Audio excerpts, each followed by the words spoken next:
Our subject for today is cultural imperialism. God or government. Cultural imperialism. God or government. Okay? Now, I don't want y'all to miss this, so let me check, make sure the tape's running. Okay, it's running.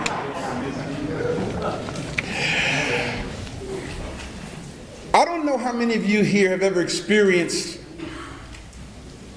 what I'm about to say, and that's this.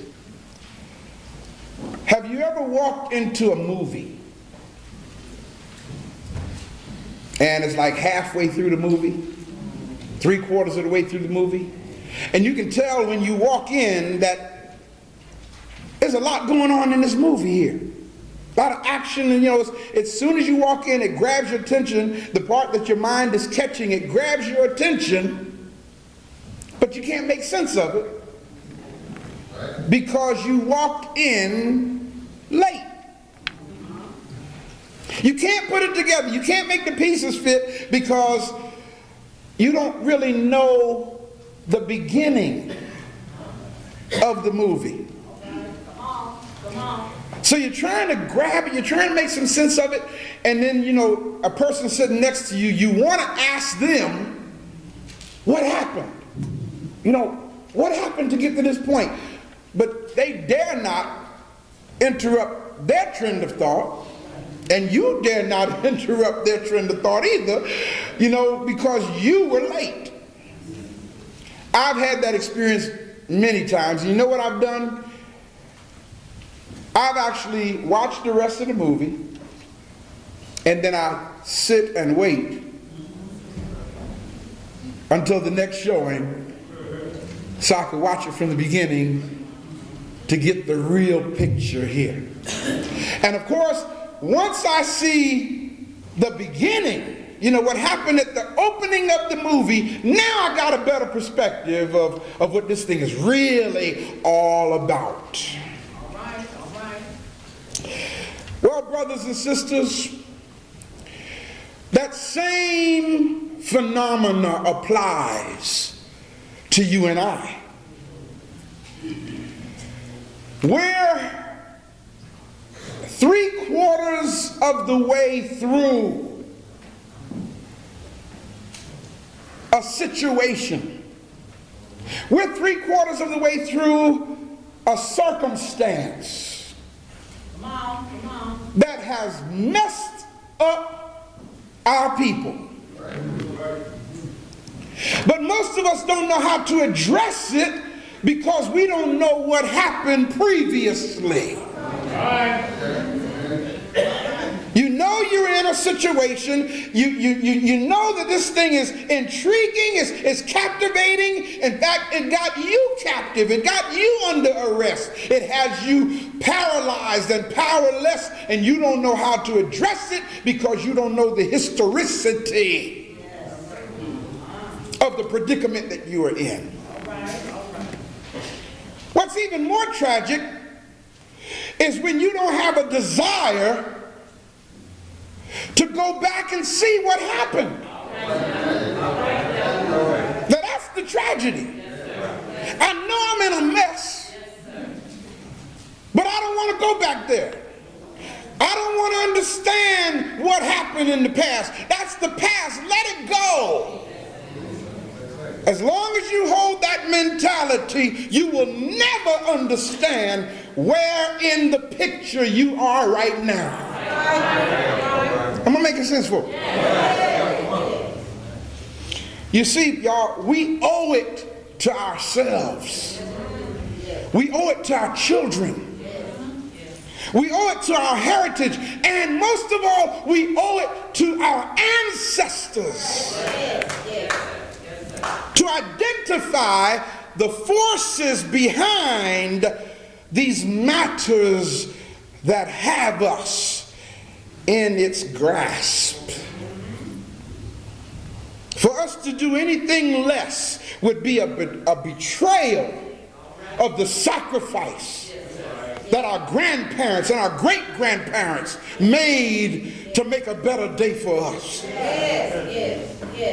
I think about our great men and women, great African men and women who gave their life in the struggle for our liberation. And we betrayed their honor. We abandoned their legacy by saying, I'm not an African. We disappoint their hope in us by refusing to understand the system that they fought against. Yeah, buddy, I found out that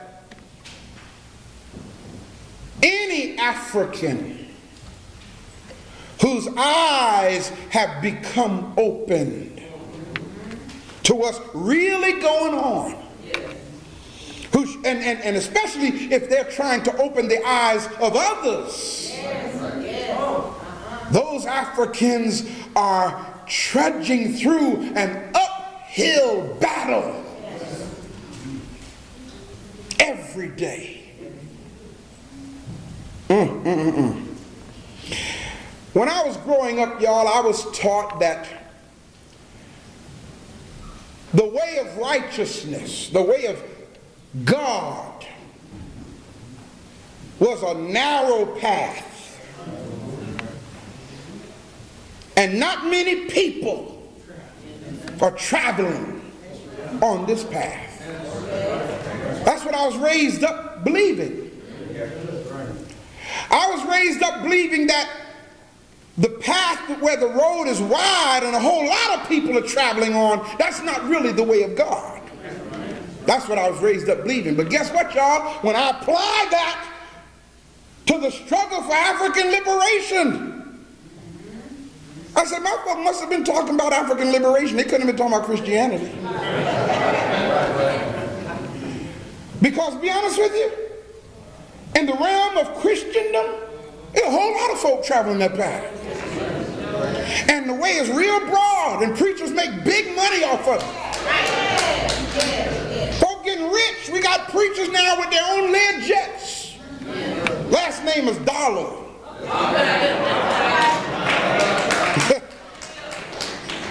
Ain't that deep? What a coincidence. What happened to, if you really live a life for God, folk ain't gonna understand you? What happened to that? I found out it's popular now. When in the realm of Christendom, I mean, come on, the President of the United States is a preacher. In case y'all didn't know it, George Bush is the head. He is now the president and CEO of the New American Holy Christian Church.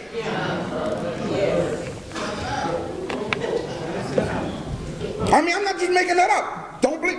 Go on the internet and see it for yourself. New American Holy Christian Church. President George Bush is the head of it.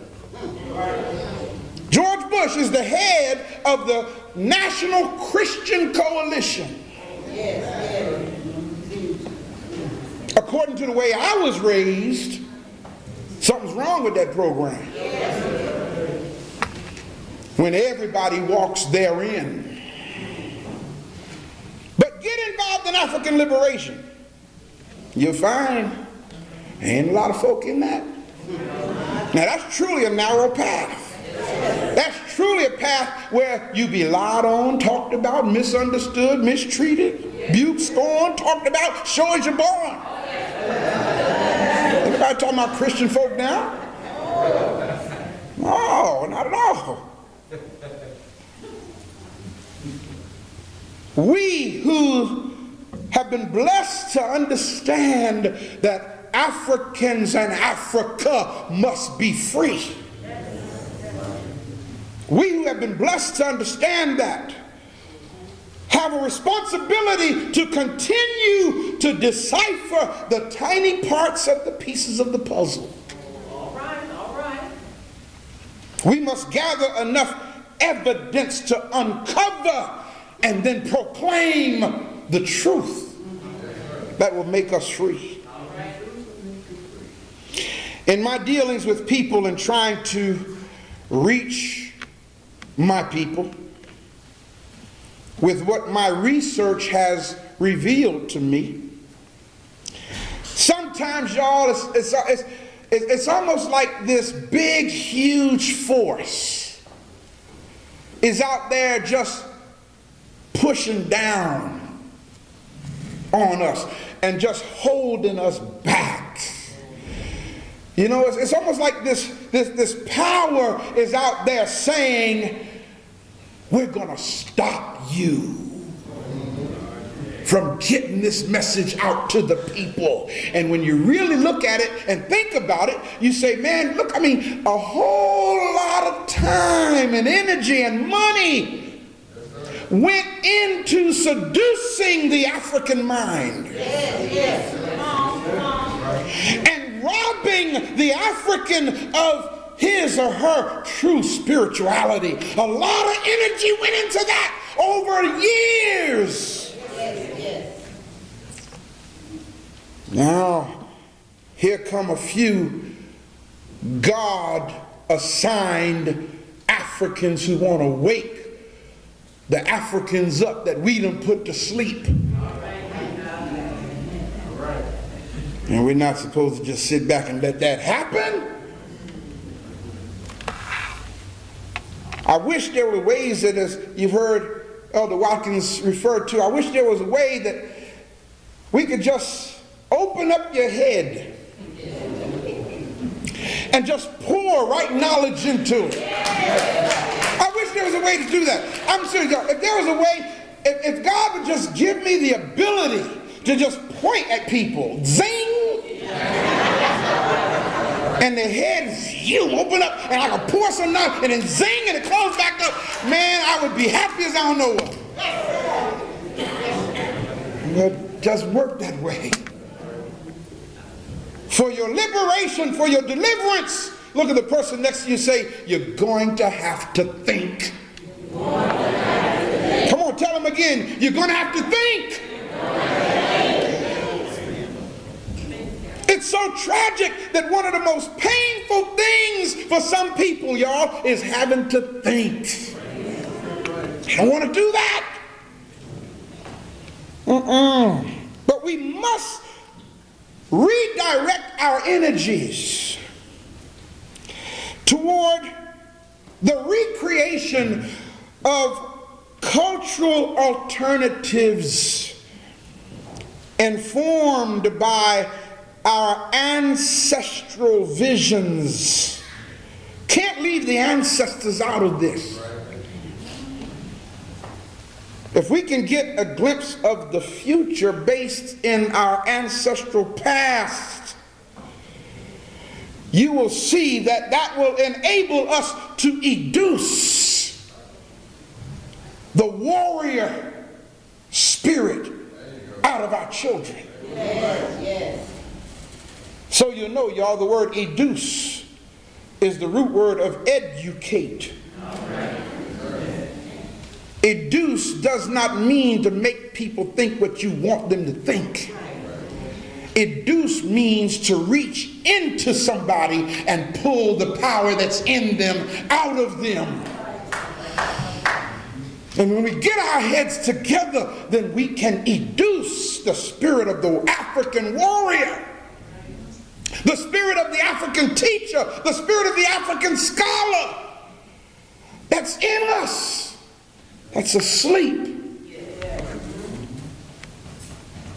It can come forth. Each culture on this planet needs to reclaim its own image. Now notice what I said. Every culture on this planet remembers where it came from, except us.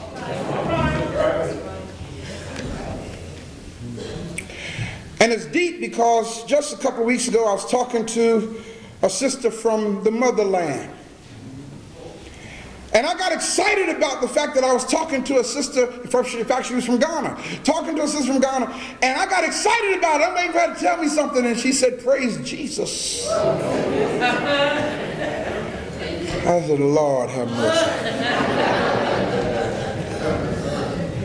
And then I remembered, they've been colonized longer than we have over here. When are we as Africans going to reclaim our cultural spirituality and stop standing on a spirituality that was assigned to us by the invaders of Africa? Am I making sense, people? Y'all, our salvation depends on it. When I say our salvation, I mean our redemption depends on our getting in touch with our, if there's such a word, ancientness. Look at the person next to you and say, our ancestors are the oldest people on this planet.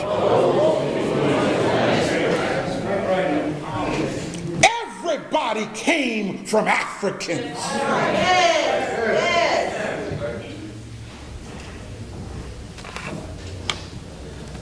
Those who are in power, and that's not us, y'all, in case y'all didn't know it. Those who are in power of a long legacy of domination that reaches back as far as the Greeks are still in power. And I got news for y'all, they ain't rookies either. They've been at this for a long time.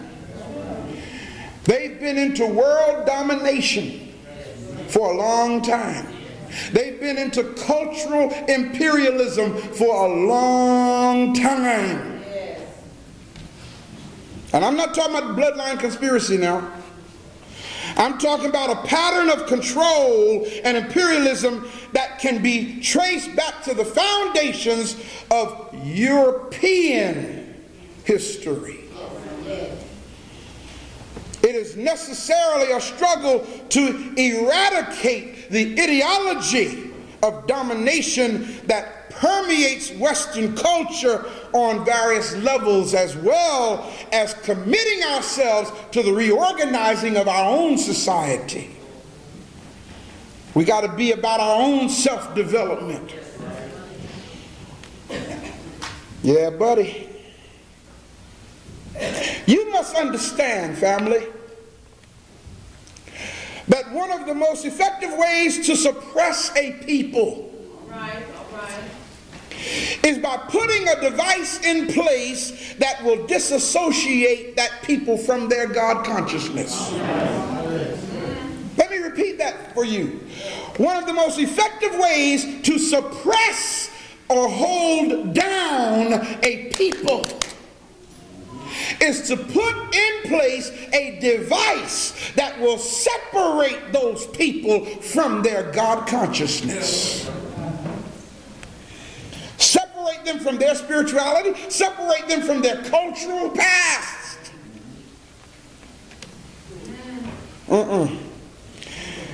This trap has been used against us as a people. At no point throughout history have any oppressed people been passive toward their exploitation like we have. Are y'all grabbing what I'm saying? Every other culture on this planet, when they are culturally exploited, they resist. They retaliate. They say, we ain't accepting that. That's why there are not that many indigenous Native Americans still alive.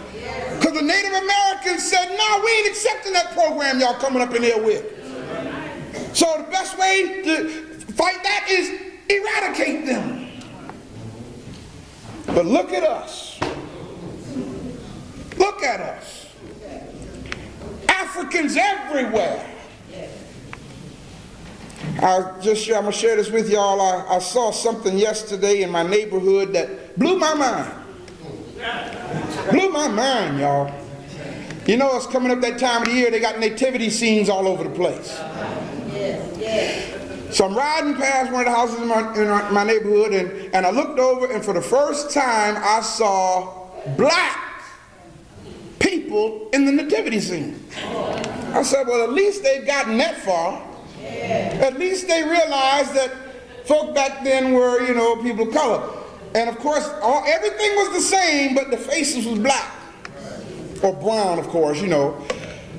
So I stopped to get a closer look because I couldn't believe this. You know what I'm saying? Like, all right, at least they're coming along a little bit here, you know. Joseph was black. Bending over looking in the little manger. Mary was black, bending over looking in the little manger. The people standing around Joseph and Mary were black, looking in the little manger. And I got a little closer, but it was a white baby in the manger.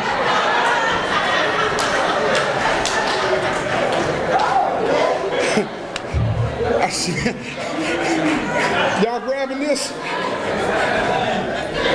Look at the person next and say, we need a lot of help.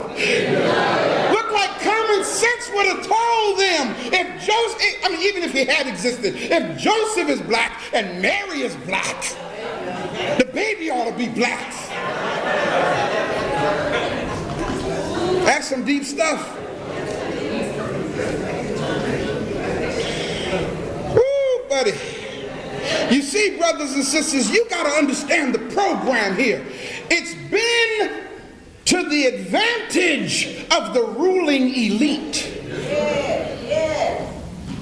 It's been to their advantage to study the historical resistance of African people. It's called social engineering. And not only have they studied our historical resistance, they have developed ways of stifling our historical resistance. The mistake that we as Africans have made, however, is to associate a certain atrocity or illustration of oppression to an entity that we have not yet identified. Let me restate that for you. We as Africans have made the mistake of blaming our predicament on an entity that we have not yet identified. And that entity, we call it the devil. We call that entity Satan. Oh, yes, we have, Pastor. We identified him. We know it's the devil. Yes, we do. The Bible said the devil was going to... Okay, look at the person next to you and say, what does the devil look like?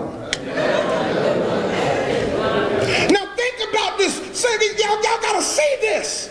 Do y'all not know that all of us growing up, we had a picture of a person in our mind for our Savior?